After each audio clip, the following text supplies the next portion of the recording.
I want to thank you. I mean, for 33 years I've believed in this man, and I want to thank you for believing in this man. Thank you, Terry. There's just another family that I want to thank, and they're but for this family, and the gentleman that I worked with, my business partner for all these years, really but for him and for Terry, without their blessing early on. And when I brought this idea up to my friend James Church, he said, Scott, you run. You don't worry about these dealerships. Scott, you run. This is what is needed for James Church Jr.'s future and the future of all of our children. James Church, where are you? Come on, man, I can't see anybody up here. Come on up here, you and Lisa, your family. And I want to thank my family, starting with my lovely bride, Terry. She puts up with so much. I'm a little difficult to live with when I'm tired and working hard, and she's always so gracious and patient with me. Thank you, Terry. And our children, Lindsay and her husband, O.E., and then Mallory and her husband, Jackson, and their beautiful children, Parks and Reese, and our newest little grandson, Kay. He's only 2 months old, but the generation he represents inspires me, and all of them. My son Justice is here, and also our youngest daughter, Shannon, is here. Shannon is here, and her boyfriend is with us as well. Taylor, glad to have you here. Here we go, over here on this side. Listen, these lights are really bright, y'all. And then Ro here and sweet Mary Blake, and they've got a new baby, Javier. So Ro here, Mary Blake.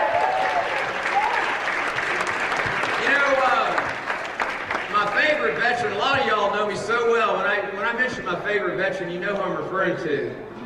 Ike Rigell. He's 91 years old. He'd be here if he could, but he said, Dad, he said, Scott, I just don't think I can make it. But listen, he is watching us along with my sweet mother, Catherine, via FaceTime, right? I think that's what's happening. That's what I've been told. So let's give a shout out not only to Ike Rigell, but all of our World War II veterans like him, an Iwo Jima veteran. Thank you, Ike. Thank you, Eddie.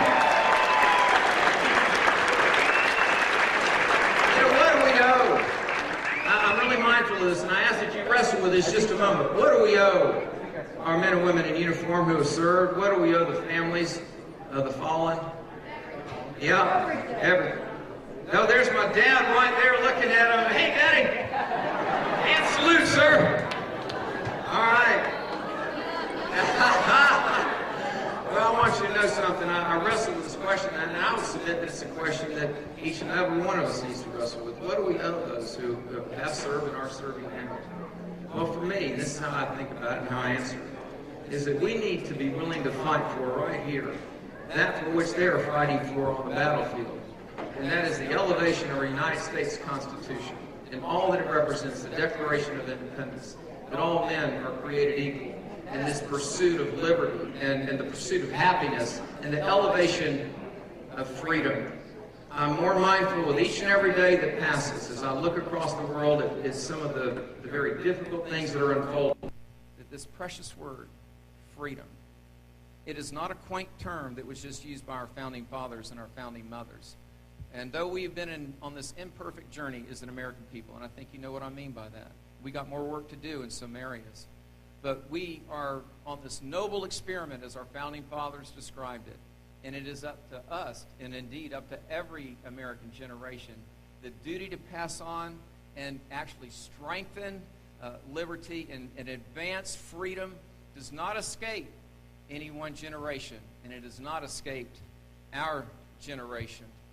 I want you to know very concisely that you are not sending a caretaker back up to Washington for 2 years. You're sending back a fighter. I know you want me to fight. I know you want me to fight for what is right. I know you want me to fight to stand with our veterans, to create more jobs, to open up coastal Virginia energy, creating 25,000 great paying jobs locally. This is the #1 objective for us on the job creation side. You want me to fight to change Congress rather than having Congress change me. And I want you to know something. And by the way, y'all tell me that along the way, too. You look at me in the eye and you say, Scott, I'm holding you accountable. I want you to know something. This is a good thing. Men and women across our country need to be doing this with their elected officials. Watch my votes. Engage me in this whole discussion. I do want you to know that you got a good front line of defense, though. Terry Rigell. She says, just tell it like it is, Scott. Do something about it. I hear this every day. It's a good thing.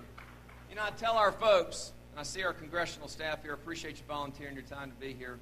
Our office is going to be guided by the facts. We are going to follow sound principles, not sound bites. I want to be a public servant, one that is not afraid to make the right decision. I tell my staff we're going to serve without fear so that one day, whenever that day comes, and I don't know when, I'll leave without regret. I owe it to you. I owe it to our veterans. I owe it to Javier, the next generation of Americans. You know, I've talked just a minute about what my priorities are, and I communicate this often in the Rigell Report and in other things. But I want to transition to a close here by asking you a question. I'm often stopped, and people would say to me, Scott, they'll describe a problem, then they'll look at me, and rightfully so, they'll say, what are you doing about it? And then I need to have an answer for that, and I do. But I'm also mindful, too, because at some point, I get a sense that they're looking just to me to make this difference. And I think I am wholly inadequate individually, even with the lapel pin that you've entrusted me with, even with the voting card that you've entrusted me with. I am inadequate on my own.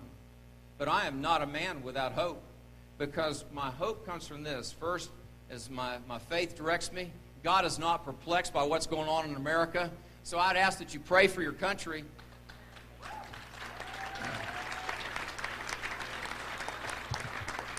But wrestle with this question, each one of you. I want you to wrestle with this question. If you consider where we are as a country, and this transcends partisanship, our Democratic friends are just as troubled as we are. I want you to know that. So are our independent friends. Some folks are checking out on us. Ask yourself this question. If we don't proactively engage in this in a constructive way, do things get better? Do they stay the same? Or do they get worse? My sober conclusion is they certainly don't get better, and I don't even think they stay the same. So you know what that leaves us is the third one. But the key is this. The solution is found within the hearts of each and every one of us. What do we believe about our ability to shape our future? I believe you have sent a representative to Washington who is absolutely convinced that we can shape the direction of this country. I ask that you believe the same thing.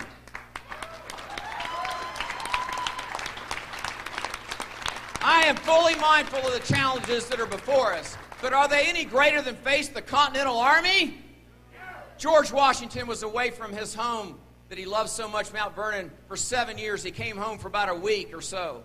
So when you stop me and you say to me, and you mean it, you say, Scott, thank you for sacrificing for our country. You mean it, and I'm grateful. And there is some degree of sacrifice, but I think I know nothing of sacrifice compared to what our men and women in uniform are doing and what our patriots of previous generations have done.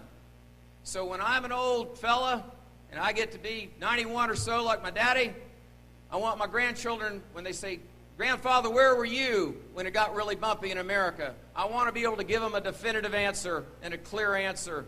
See, I'm inspired by the actions of my father and generations before us. The question before us is this: will our grandchildren be inspired by what we do? We are not victims here. We can shape the direction of our country. And I believe the key is this. I'm asking you to be a practical patriot. What does that mean? That means we got to get really good at persuading people. This is the precious gift that has been given to us by our men and women in uniform. Across the world, people are settling things with Kalashnikovs. I thank God, literally, that I don't live in a country like this. We are in this country where we can shape the direction through elections. And the first thing that we owe ourselves and our grandchildren is to ensure that we have an election process to where every vote you cast is the vote you cast, if you know what I mean.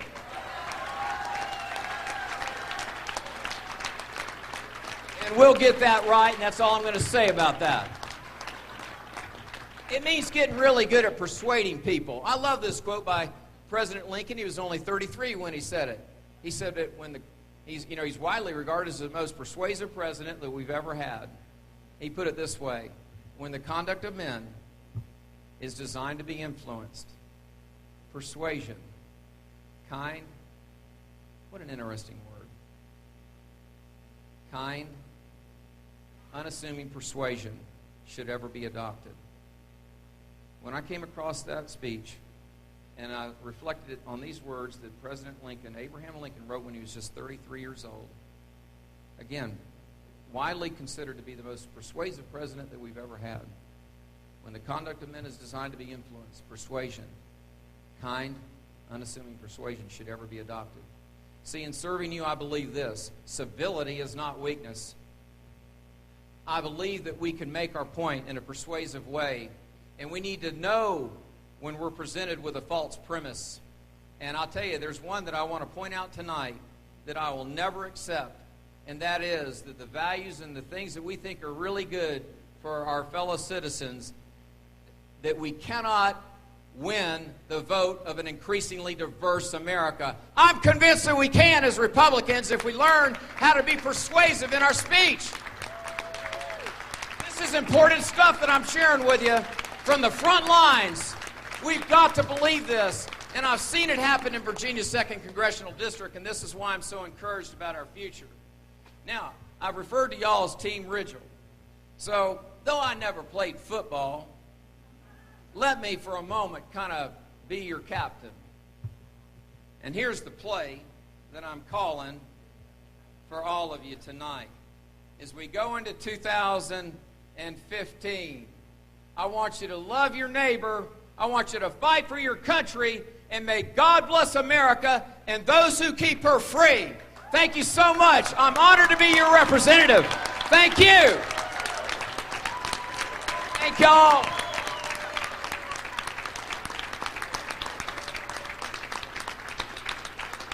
All right. Now, I got a song dedication. I do. And I hope the band's queued this one up. I'm a really sentimental guy. I really am. Y'all know me. I start talking about my dad or something like that, or our veterans, I can get choked up. I'm not going to get choked up here, but I want to share a song with you. I'm not going to try to sing it. I'll leave that to the professionals. But it's a song that Dierks Bentley is singing right now. It's called I Hold On. Anybody know that song? Listen to these words. And I'm just going to read them to you for just a moment. Like the stripes to the flag, like a boy to his dad, I hold on. I hold on to the things I believe in. My faith, your love, our freedom. To the things I can count on to keep me going strong, I hold on. And looking at you right now, there ain't never been no doubt without you, I'd be nothing. I think we can all agree on that. Thank you so much. Guava Jam.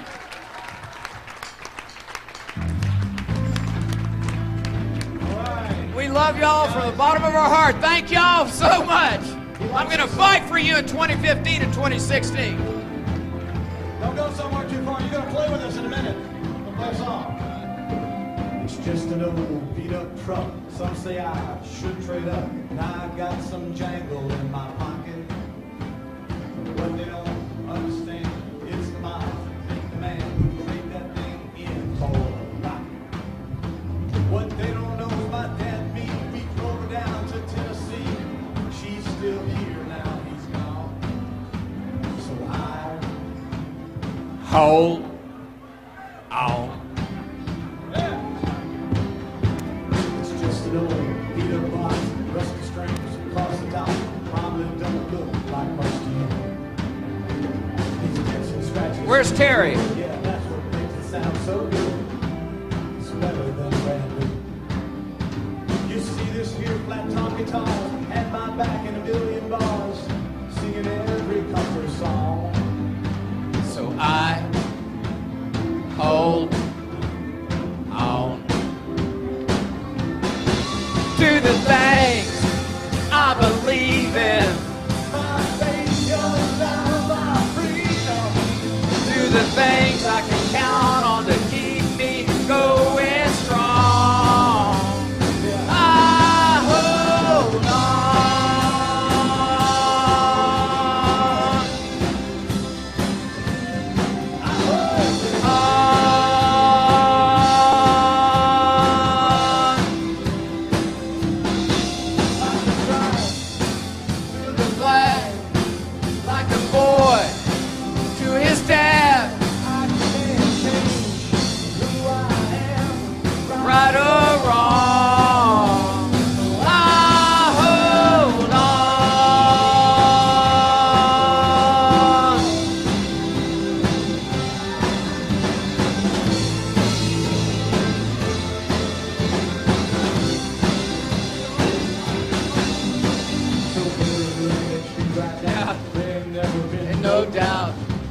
Without you, I'd be nothing.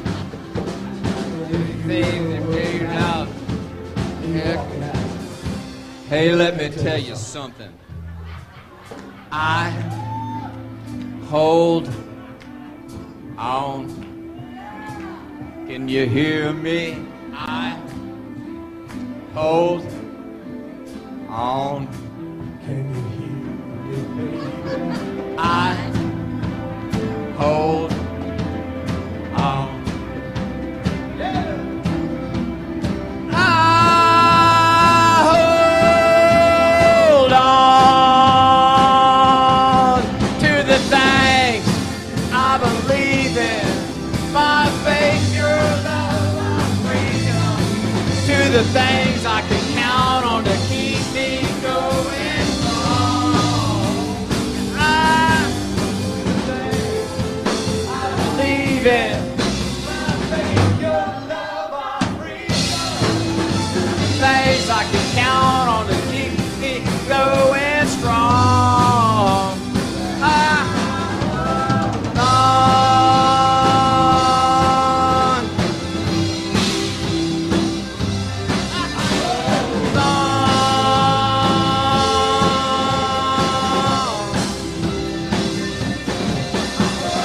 Hold on and on and on and on and on.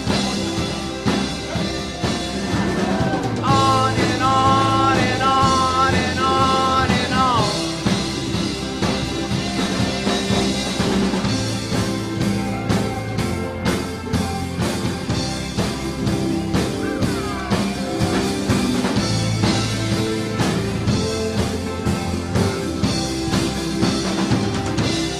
Yeah. Woo! Rigell, Terry. Guava Jam!